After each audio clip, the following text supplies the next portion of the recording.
디도서 2장 12절 13절입니다. 받들어 읽습니다. 우리를 가르치시되 불경건과 세상 정욕들을 거부하고 우리로 신중하며 의롭고 경건하게 이 현 세상을 살아가게 하시며 그 복된 소망 곧 위대하신 하나님이신 우리 구주 예수 그리스도의 영광스러운 나타내심을 기다리게 하셨음이니, 이렇게 말씀하셨습니다. 오늘 말씀 제목은 재림을 설교하지 않는 자들입니다. 재림을 설교하지 않는 자들.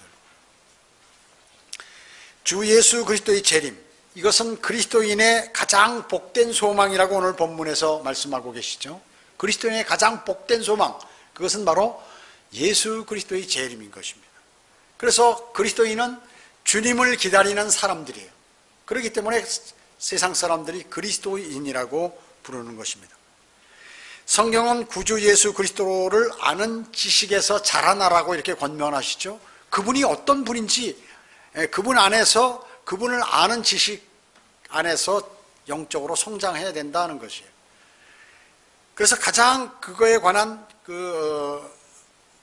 키포인트가 뭐냐 하면, 이제 여러 가지 일들을 아는데 주님이 반드시 재림하셔서 모든 것을 통치하신다 하는 그런 것입니다. 곧 있으면 주님께서 우리를 부르시죠. 우리를 부르십니다. 그래서 우리는 늘 봄이 되면 언제 혹시 올해 주님이 오시지 않을까, 어느 날 갑자기 우리를 부르지 않으실까 하는 그러한 소망이 있습니다. 우리를 부르시면 우리는 즉시 이제 33살 반의 남자의 모습으로 변모돼서 예수 그리스도의 모습으로 변모되어 하늘로 들림을 받습니다. 우주선과 같이 무슨 마찰도 없고 그 먼 거리에 장시간이 걸리지도 않고 순간적으로 이동하게 되는 것입니다. 그 순간적으로 이동할 때 우주의 그 아름다운 모습들을 직접 눈으로 목격할 거예요. 지금은 무슨 허블 망원경이나 기타 우주선에서 촬영한 것 가지고 부분적으로 보지만 올라가면서 순식간에 다 보는 것이에요. 야, 주님의 위대하심이 이렇구나. 그리고 즉시 그리스도의 심판석 앞에 모두 서게 됩니다. 그리고 거기서 멸류관을 받고 또 칭찬을 받고, 뭐 어떤 사람은 수치를 당하겠지만요, 창피하고 참 후회하겠지만요, 그리고 어린 양의 혼인식을 마치고 주님과 함께 재림해서 천년간 통치하시고 이어서 영원 세계로 이어지는 것입니다. 이런 너무나 아름답고 풍성하고 기쁜 일들만 앞으로 남아있다는 것이에요. 여러분, 재림은 제가 말씀드렸죠. 구약에 약 1845회나 예언했어요. 신약에는 318회나 예언했죠. 모두 2100회 이상을 예언했어요. 2163회는. 그렇기 때문에 신약의 재림보다 구약의 재림 예언이 훨씬 더 많은 것이죠. 신약의 초림은 333회예요. 대단히 초림에 비해서도 6배 이상, 6배 정도 많은 것이에요, 재림이.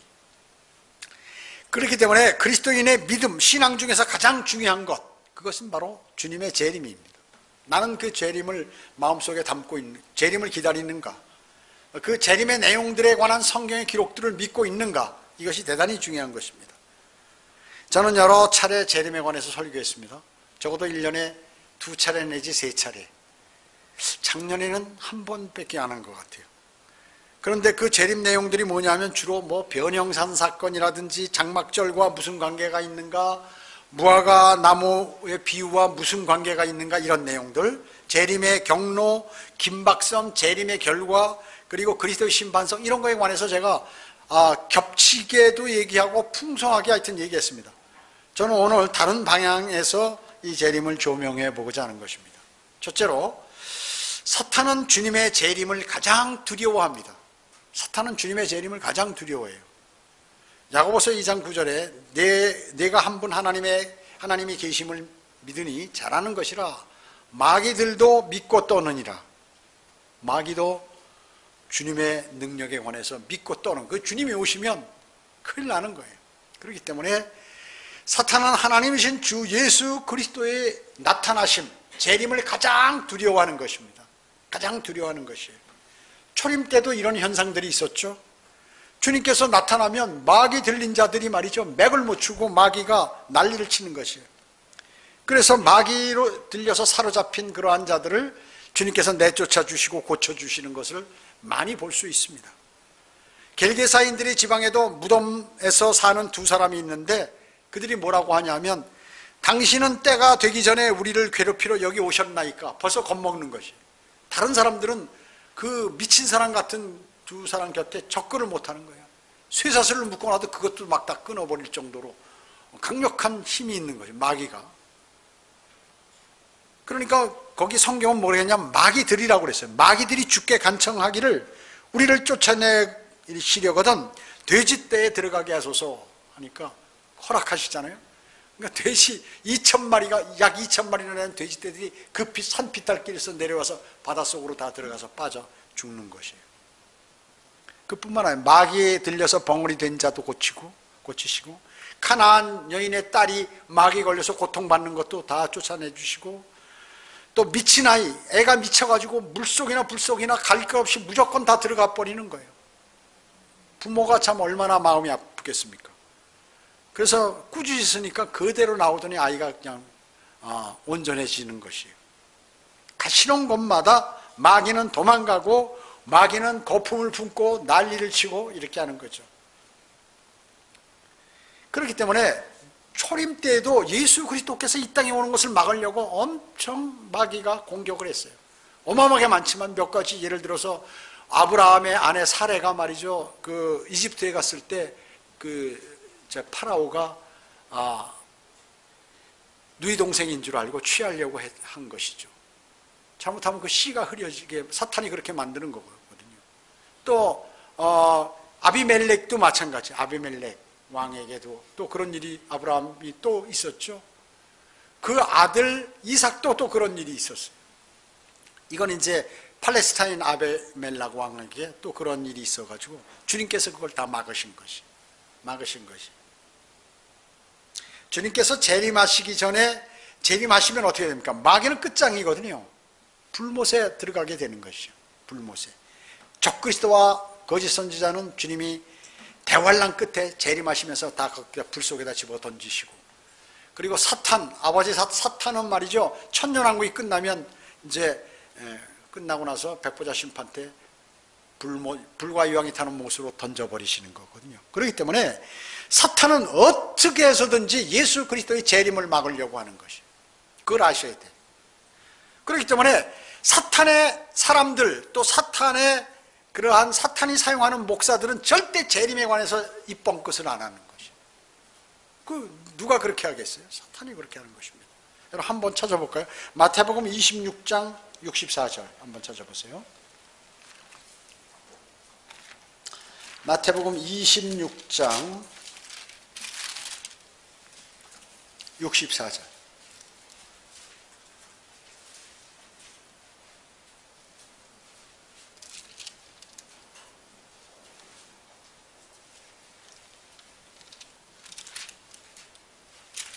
그러지 마시고 마가복음 14장 62절. 마가복음 14장, 여기도 나와 있지만 마태복음에도 마가복음 14장 62절. 마가복음 14장 62절. 여기가 더 나을 것 같아요.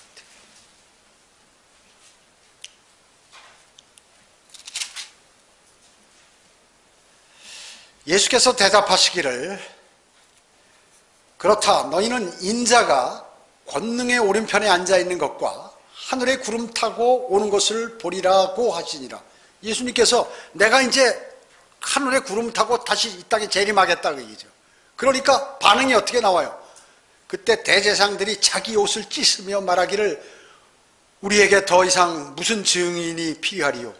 너희는 하나님을 모독하는 말을 들었도다.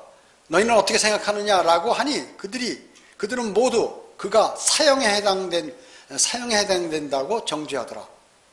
그리고 몇 사람은 주께 침을 뱉기 시작하면서 또 주의 얼굴을 가리고 주먹으로 치며 말하기를 예언하라고 하며 종들도 그를 손바닥으로 때리더라. 난동이 벌어지는 거예요. 내가 나중에 구름 타고 다시 이 땅에 오겠다 그러니까 그냥 제사장들이고 뭐고 까무러치워버리고 막 이를 갈면서 저놈은 죽여야 된다고 말이죠. 신성모독이라고 얘기해요. 신성모독. 그러니까 왜 그럴까요? 하나님의 사람들이라면 그 사람들이, 바리새인들, 제사장들, 하나님의 사람들 아니에요? 전부 그 사람들? 왜 그럴까요? 난리예요. 만약에 주님이 오시면 사탄이 큰일 나는 거야. 그러니까 사탄의 사람들을 통해서 그걸 막는 거예요. 그 말을 못하도록 하고 사람들이 그 사실을 믿지 못하도록 하는 것이에요. 예수님을 왜 십자가에 못 박았습니까? 신성모독이라고 해요. 자기가 하나님의 아들이라고 하니까 신성모독이라고 해요. 또 뭐예요? 율법을 지키지 않는다. 안식일에 사람을 병을 고쳐준다는 거예요. 그게 무슨 죄예요? 율법을 어겼다 그 얘기죠. 그 다음에 성전을 저자가 이제 곧 파괴시킬 것이다. 성전을 내가 이 성전을 헐라. 자기 몸, 예수님 몸을 말씀하신 거예요. 자기 십자가에 달려 죽으실 것, 3일 만에 부활하실 걸 예언하는데, 저가 우리가 믿는 하나님을 섬기는 이 성전을 헐어버릴 것이다. 이래가지고 예수 그리스도를 십자가에 못 박은 것이. 또 하나 찾아보겠습니다. 사도행전 7장 55절. 사도행전 7장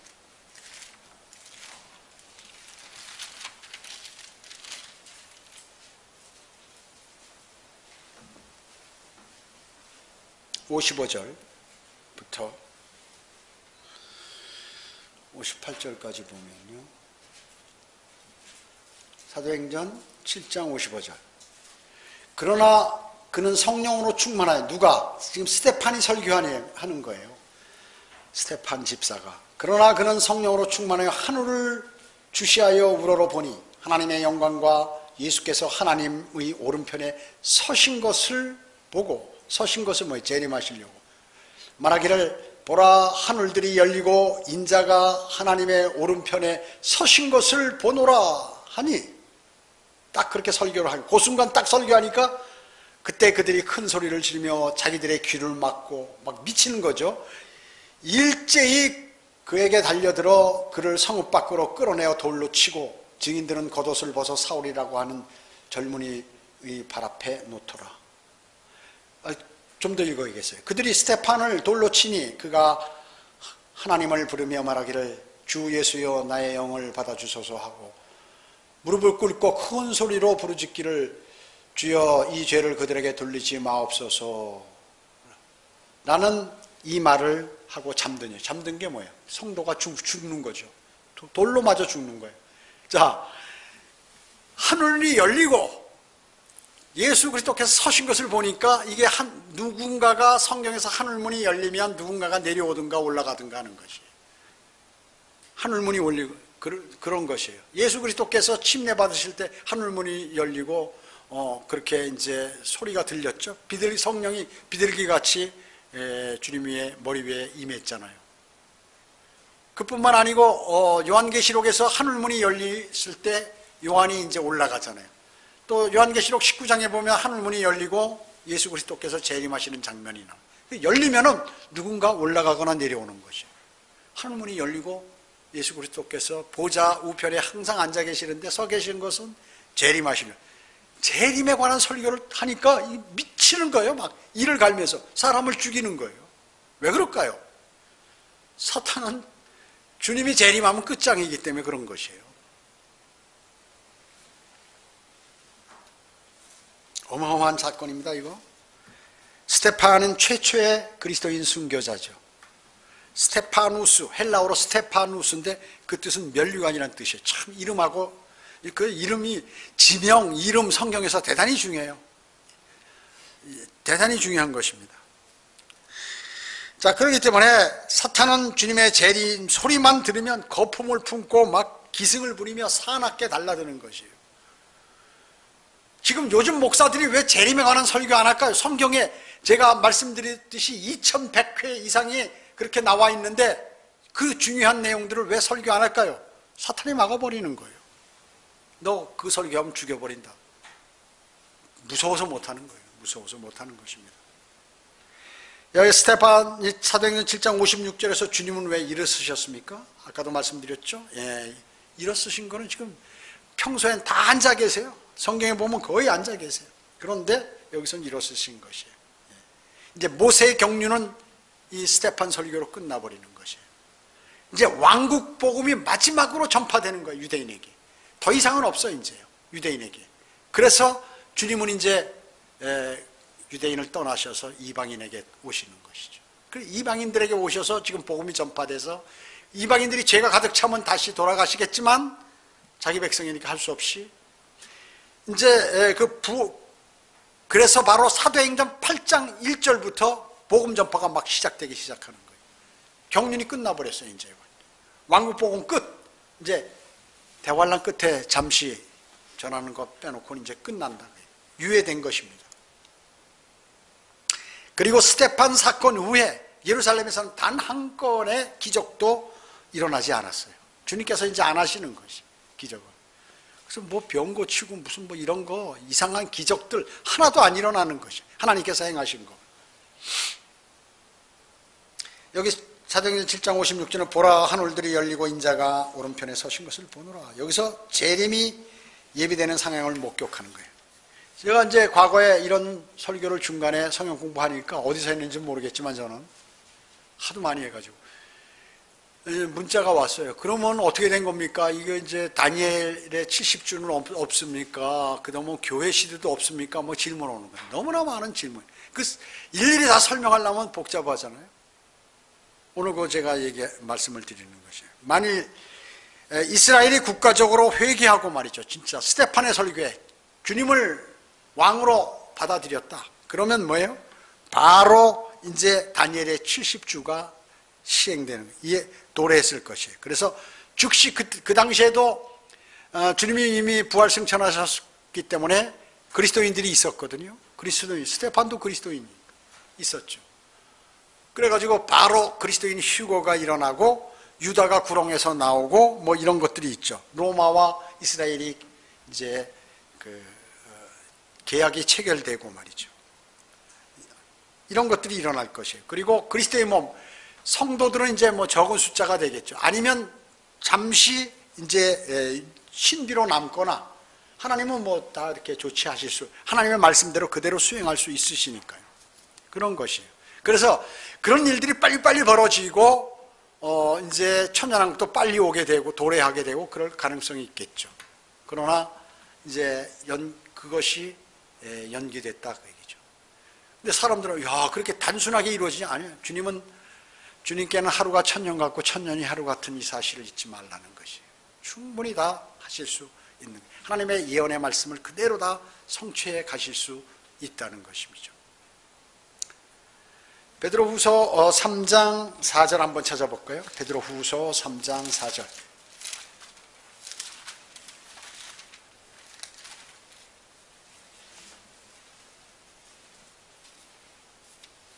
이게 요즘 사람들이 이렇게 얘기하는 것이에요. 베드로후서 3장 4절은 말하기를 그가 온다는 약속이 어디 있느냐? 예수 그리스도께서 재림하신다는 약속이 어디 있냐? 성경에 2100번이나 나왔는데 성경 모르는 사람들이 그리스도인이라고. 그가 온다는 약속이 어디 있느냐? 조상들이 잠든 이래로 만물은 창조의 시작부터 그대로 있다 하리니. 창조 때부터 그대로 있나요? 창조 때 한번 창조하시고 한번 변형됐죠. 예, 재창조하셨잖아요. 재창조. 그래서 처음 창조하고 틀려요. 그리고 앞으로 또 하늘과 땅을 다 불살라 버리실 것이에요. 자, 이와 같이 사람들은 주님의 재림을 기다리지 않아요. 주님 안 오신다는 거죠. 그래서 지금 후천년, 무천년이 각 모든 교회에 이렇게 전파돼 가지고 주님의 재림은 없다. 영적인 것이다. 아니면 다음에 다 우리가 기독교인들이 세상을 좋게 하면 나중에 잠깐 내려오실 것이다 라고 이렇게 얘기하는 것이에요. 또 어떻습니까? 요한계시록에 보면 두 증인이 나오죠. 엘리야와 모세가 이 땅에 재림해 가지고 다시 이 땅에 와 가지고 어때요? 왕국 복음을 전하잖아요. 그 주님의 재림할 것을 왕국 복음에 주님 곧 오신다 그 얘기죠. 이제 주님의 왕국이 곧 시작된다니까 어떻게 해요? 적 그리스도가 그를 단칼에 목을 베 가지고 죽이잖아요. 하여튼 사탄은 말이죠. 적 그리스도나 사탄은 주님께서 재림만 하시면 큰일 나는 거예요. 그런 사람, 그 얘기하는 사람을 다 처단하는 거예요. 그래서 용기 있는 목사만 재림 설교하는 것이죠. 자기 생명에 관한 보호하심이 있는 사람만 재림에 관한 설교를 하는 것이지 나머지는 못하는 것이에요. 왜? 사탄이 그들을 관장하고 있기 때문에 그렇습니다. 예루살렘 거룩한 도성, 사랑하는 도성, 그것을 주님은 소돔과 이집트 같다고 그랬어요. 소돔이 뭐예요? 동성연애자들, 그 멸망당했잖아요. 하나님의 질서를 깨버리는, 그래서 멸망당해 소돔과 고모라가. 그런데 예루살렘이 그와 같이, 그건 뭐냐면 앞으로 대환란 때 적그리스도가 이 동성, 거기에 나타날 사람이, 그 도성에 있는 그 사람이, 그 도성이 유엔이 통치할 것이고 동성연애자가 유엔을 통치할 것이다 하는 것을 알려주는 것이에요. 이집트는 뭐예요? 적그리스도가 세상을 다룰 것이라는 것이죠. 이집트는 뭐예요? 세상의 예표죠. 이집트의 왕이 누구예요? 파라오이죠. 파라오는 적그리스도의 예표예요. 그것을 성경에서 말씀하고 있는 것입니다. 히브리서 10장 30절은 조금 있으면 오실 이가 오리니 지체하지 아니하시리라. 성경은 명확하게 말씀하고 계세요. 근데 왜 주님 오신다는 거, 이거 가장 그리스도인에게 기쁘고 좋은 것인데 이거를 안 하고 말이죠. 사람의 이 땅에서 사는 얘기만 싹 해가지고 사람들을 꼬이냐 그 얘기죠. 두 번째, 재림을 기다리는 외침, 셀라, 재림을 기다리는 외침 셀라라고 있습니다. 그리스도인이 휴거되면 어떻습니까? 주님께서 공중 재림하시면 우리를 부르시고 우리가 들림받죠. 그러면 이 땅에는 전무후무한 대환란이 일어납니다. 그래서 이 원래 대환란은 누구에게 고통 주기 위한 것이에요? 원래는 유대인이에요. 근데 전 세계적으로 이제 일어나는 것이죠. 그때 이제 유대인이 아주 치명적으로 고통을 당하는 것이에요. 적그리스도들은 유대인들을 보는 족족 다 잡아서 목베임을 아주 죽이는 거죠. 그때 이제 유대인들이 고통받으면서 외치는 그 함성 소리, 그리고 주님에 관한 기도 후에 외침, 이런 것들이 셀라예요. 한번 찾아볼까요? 시편 3편 찾아보겠습니다. 주님의 지상재림이죠. 이거는 시편 3편.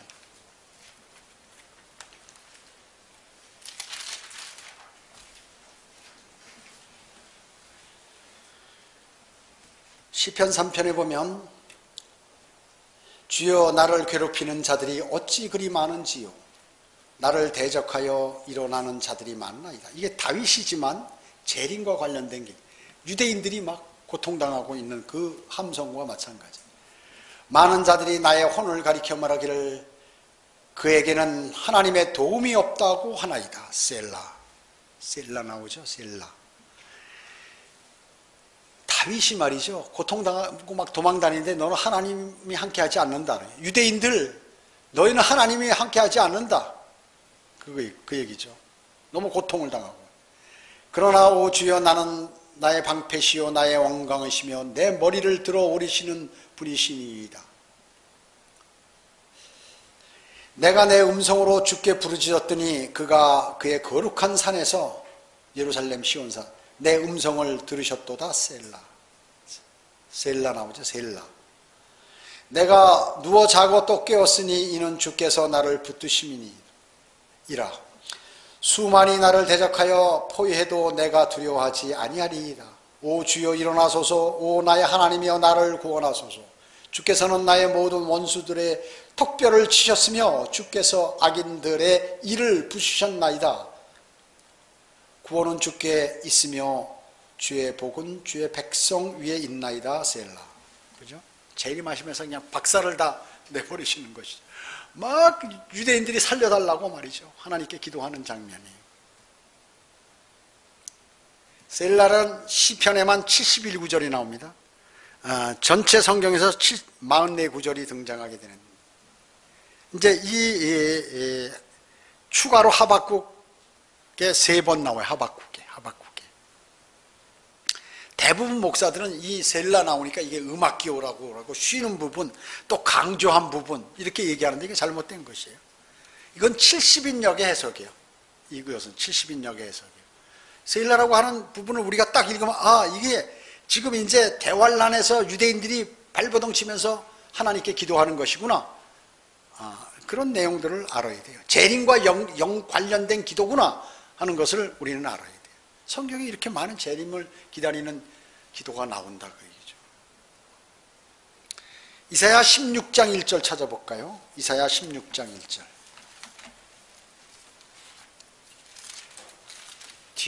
거기 뒤에 이사야, 에레미야 앞에 16장 1절.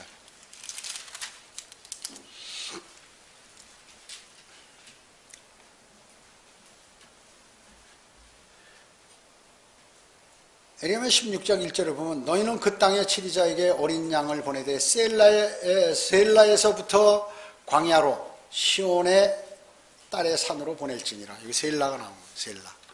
반석. 반석이에요. 반석이란 뜻이죠. 히브리어 아인과 아인으로 끝나는 그 셀라예요. 아인으로 끝나는 셀라. 그렇기 때문에 원으로 끝나거나 뭐로 끝나거 이거 하나인데 이거는 아이로 그런 건 뭐 히브리어 어려우니까 알 필요 없이 좌우지간 여기 요 셀라의 의미는 사실 반석 딱 하나 나오고 나머지는 다 같은 셀라라는 단어인데 대환란 때 에돔 땅에 있는 피난처를 예비하는 것이라 그 얘기죠. 여기 이 내용을 읽어보면 아 이게 반석이구나. 아 반석하면 셀라 페트라구나. 페트라도 반석이니까요. 페트라하고 연관되는구나. 그래서 대환란 때 유대인들이 지금 셀라 페트라 지역으로 페트라 지역 나바티아 공화국이 현재 있는 그 관광지죠. 붉은 돌이 많이 있는데 글로 다 도망가는 거예요. 글로 도망가는 것이에요. 거기에 이 길이 협소하기 때문에 이 장갑차라든지 탱크 같은 게 들어오기 어려워요. 그리고 방어하기가 아주 좋은 장소라고 얘기죠. 그래서 셀라 페트라에 숨어서 이스라엘을 향해 하신 그러한 말씀들이다 그 얘기죠. 대환란 때 이런 것을 여러분이 알아야 돼요. 시편은 특별히 예수 그리스도의 재림이 가장 많이 기록되어 있는 것이에요. 물론 시편에는 대환란, 아마겟돈 전쟁, 지상 재림 이후에 천년왕국까지 시편에 다양하게 다 들어있지만 이 셀라는 대환란 때 하나님의 도움을 요청하는 유대인들의 기도가 강조되는 그러한 말씀이라는 것을 여러분 알아요. 우리에게 영적으로 적용할 수 있죠. 우리가 고난받고 어려울 때 주님의 도움을 받는 그러한 영적인 적용을 또 아주 잘할 수 있는 그러한 것입니다. 그래서 셀라라 하면 예수 그리스도의 재림을 여러분은 꼭 기억하셔야 합니다. 그것과 관계되는 내용이기 때문에. 성경에 이렇게 많이 나와 있는데 이거 왜 안 하느냐 그 얘기죠. 셋째로 예수 그리스도의 재림을 고대하는 주의 만찬입니다. 여러분 침례교의 행사가 뭐가 있죠? 침례식과 주의 만찬 두 가지가 있어요. 그래서 침례식은 구원받은 사람의 간증이죠. 침례를 받으면 나 구원받았습니다. 침대로 구원받는 게 아니라 침례를 받는 것은 나는 하나님과 사람들 앞에서 나는 구원받은 사람입니다. 그리고 하나님을 향한 선한 양심의 응답이라고 말씀이죠. 주의 만찬은 뭐예요? 우리를 구원해 주시기 위해서 그분의 쪼개진 살과 피를 의미하면서 우리가 그것을 먹고 마시면서 아 주님께서 나를 위해서 이렇게 살도 찢기시고 피도 흘리셨구나 하는 것을 아는 것이면서 그것을 재림 때까지 기억하라는 것이죠. 그래서 사실 주의 만찬은 재림이 강조된 그러한 것이에요. 우리를 구원하시기 위해서 흘리신 피 그리고 찢기신 살을 기억하면서 주님의 죽으심과 부활하심을 믿으며 반드시 오시겠다고 하신 그러한 재림을 믿는 것이에요. 그때 주의 만찬하면서 주님께서 오실 것이다 하는 것을 확실히 아는 것이에요. 그래서 고린도전서 11장 26절은 너희가 이 빵을 먹고 이 잔을 마실 때마다 주의 죽으심과 그분이 오실 때까지 마실 때마다 주님의 죽으심을 그분이 오실 때까지 선포하는 것이라고 이렇게 말씀하고 계시는 것이에요. 언제까지? 주님 오실 때까지. 오신다는 것이 핵심이에요. 여러분 지금은 주님의 재림의 징조가 차고 넘칩니다. 동성연애 심각하죠. 각 나라에서 동성 결혼까지 허가하고 우리나라도 이제 인정을 하고 정치인이 대통령이나 국회의원이 되려면 만약에 이것을 안 하면 이제는 안 되는 것이에요. 그렇기 때문에 자기들이 싫은 사람도 정치를 하려면 해야 되는 것이에요. 그렇지 않으면 정치 포기해야 되는 거예요. 소수의 인권을 중요시 여기는 게 이 라오디케아인들의 교회 시대이기 때문에 한 사람이 무엇이 잘못됐다고 외쳐도 그걸 안 들어주면 이제 그 사람은 국회의원이나 대통령이 되기 어려워요. 되게 어렵습니다. 그래 인간의 지식과 여행이 증가하죠. 여러분 요즘 연휴 때 되면 어때요? 공항이 메어집니다. 그래서 자연재해가 많은데 어떻게 한국 사람들이 저 아프리카 같은 데 가서 죽고 무슨 어디 가서 오지에 가서 막 죽는 일들이 벌어져요. 거기 자연재해가 일어나는데 곳곳에 이 한국 사람들은 특히 아주 잘 움직여요. 많이 움직인 백성들이에요. 그래서 저기 터키 지방까지 가서도 살고 몽골 전 세계를 지금 다 누비고 이 한국 사람들이 뭐냐면 생존력이 강하거든요.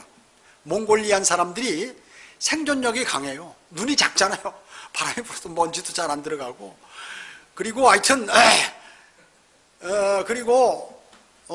하여튼 적응을 잘해. 어디 가든지 유태인같이 그렇게 잘하는 것이에요. 그렇기 때문에 잘 놀러 다니잖아요. 지금 여행이 증가합니다. 전 세계에 장벽이 허물어져 가지고 옛날에는 해외여행 한번 갔다 오면 대단한 사람같이 느껴졌어요. 비행기 한번 타고 미국 갔다 왔어? 야 유럽 갔다 왔어? 그러면 지금은 뭐 아무나 가는 거예요. 이 지방 사람들이 더 많이 갑니다. 계를 하기 때문에 농한기 있잖아요. 농한기. 농사를 다 짓고 겨울 되면 할 일이 없어. 그러면 이제 농사에서 그 수곡한 것을 농협에 다 갖다 놓고 돈 받고 했기 때문에 돈도 이렇게 있고 해가지고 또 여긴 실업자가 없어요. 일하려고 하면 가면 누구든지 일당을 다 받을 수 있는 일들이 농촌에는 많이 있어요. 농번기 때. 그래서 그 돈 노인네들이 모아놨다 뭐냐면 해외여행 가는 거야. 이게. 그 직장 다니는 사람보다도 훨씬 더 해외여행 많이 갑니다. 기회가 있어가지고 매년 한 번씩 뭐 중국이다 동남아 일대는 보통 유럽이나 이런 데 너무나 멀기 때문에 날수가 길어서 위험하고 그러니까 또 비용도 많이 들고 그러니까 동남아는 뭐 그냥 이 농촌 사람들이 도시 사람보다 더 잘 다니는 것입니다. 지식이 증가하고 과학이 말이죠. 이제는 별의별 것이 다 나와요. 어떻게 우주선은 그 멀리 보내가지고 그 사진 촬영을 하고 여기서 조종해서 다 이걸 보내고 하는지 말이죠. 이게 인간의 머리로 생각해도 정말 어려운 것들을 이 백인들이 많이 하는 것이에요. 백인들이 많이 해요. 그래서 이 과학 기술이라든지 컴퓨터 계통은 미국을 따라갈 수 없어요. 못 따라가는 것이에요. 그래서 이 동양 사람도 지금 많이 하지만 한국 사람도 사실은 이 우리나라의 그 기술은 말이죠. 이 칩 만드는 거야. PCB. 회로 기판 있잖아요. 그 컴퓨터에 들어가. 그것을 작게 만드는 기술이 있어가지고 우리가 삼성전자가 돈을 많이 버는 거죠. 실제 어려운 기술들, 무슨 그 로켓 같은 거에 관한 그런 종합 기술들 이런 거는 미국 못 쫓아가는 거예요. 아무리 열심히 해도 안 돼. 구조가 안 되게 돼 있어요. 운동? 이 몸으로 때우는 거는 흑인들 못 쫓아가는 거예요. 농구선수, 무슨 뭐 이런 그 운동선수들이 있죠. 이 황인종이나 백인종은 흑인종 못 쫓아가. 아주 몸이 유연하기 때문에. 하나님께서 그렇게 해놨기 때문에요. 한계가 있는 것입니다. 그런데 이 지식이 지금 극에 달해 있는 것입니다. 하나님께 도전하는 일들이 지금 곳곳에서 벌어지죠. 주님 오실 때가 돼. 초자연적인 이변, 지진, 홍수, 무슨 폭설, 태풍, 허리케인, 미세먼지, 생태계 파괴, 이상한 괴물들이 나오는 것들, 생태계 파괴되니까. 종교적인 연합, 에큐메니컬, 교단 통합, 종교 통합 이런 것들 사탄의 이러한 그 사탄의 이단들이 종교들이 극성을 부리고 또 잘 사는 것 같은데 삶이 어려워. 지금 경제적으로 부흥했는데도 사람들이 피곤해요. 매일 피곤해. 삶이 피곤해요. 힘들어하는 거예요. 정신적으로 문제가 경제가 붕괴. 이제 앞으로 이 경제가 이렇게 일어났다. 경제가 한순간에 다 붕괴돼 버려요. 한순간에 붕괴돼요. 인간이 쌓은 이 벽돌이기 때문에 한순간에 무너져 버린다는 것입니다. 성경의 중요한 내용들, 이것은 그리스도인에게 꼭 필요한데 그것은 예수 그리스도의 재림이 가장 중요한 것인데 이것이 지금 회자되고 있지 않고 설교되고 있지 않습니다. 그렇다면 교회라고 볼 수 없는 것이 주님의 재림을 설교하지 않고 믿지 않는다면 주님께서는 이제 곧 오셔서 모든 것을 심판하실 것입니다. 나는 정말 주님의 재림을 고대하는 그리스도이니까 여러분 한번 생각해 보시오. 말로만 하는 것인가? 그렇다면 여러분은 세상을 소망할 것이요 주님의 재림을 진정 이렇게 기다리고 있다고 하면 세상의 소망을 두지 않고 그리스도의 심판석을 생각하고 오실 주님을 고대하고 복음을 전파하며 성경대로 순례의 삶을 사실 것입니다. 여러분의 삶이 틀리지 않았나 한번 오늘 다시 한번 점검해 보시기 바랍니다. 기도드립니다. 우리의 모든 삶을 관장하시고 또 곧 오셔서 이 세상을 심판하실 위대하신 주님을 찬양합니다. 주님께서 이 땅에 오셔서 정말 많은 고초를 당하신 것은 저희에게 본을 보이셨고 또 저희에게 영원한 생명과 죽음을 없애고 죽음의 권세를, 사망 권세를 이기시고 부활하셔서 우리에게도 그러한 것들을 다 주시기 위함을 알게 되었습니다. 그리고 가신 주님은, 올라가신 주님은 올라가신 것과 같이 곧 다시 오시겠다고 약속하셨습니다. 이 하나님의 위대하신 그러한 말씀을 믿고 주님을 고대하는 참된 그리스도인이 되도록 주님 인도해 주시기 원합니다. 오후 예배와 교제 시간 모두를 주님께 의탁하오며 다시 오셔서 저희를 데려가실 주 예수 그리스도의 이름으로 기도드립니다. 아멘.